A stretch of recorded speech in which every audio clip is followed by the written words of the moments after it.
What he and others are saying is it's the branding, defund the police. It's bad messaging because it turns people off to the real reforms that you are trying to put forward. What is your response and your take on that? Do you think there's something to that? Defund the police does not mean abolish the police.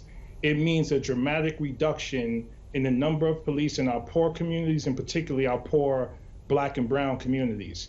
Historically, when our communities have needed jobs, they didn't bring us jobs. They brought us police, and they created a system of mass incarceration.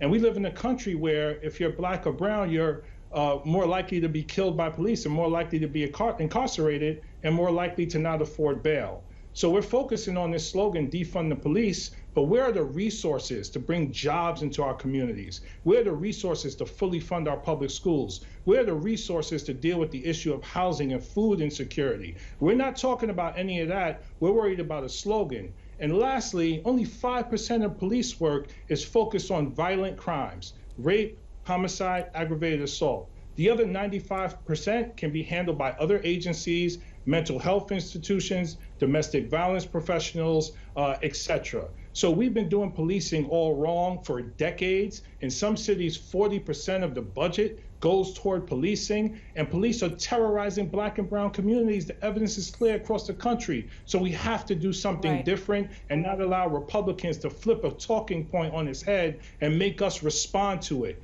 This is about reimagining our country and building back better in a way that uplifts Black communities and not leaves them oppressed.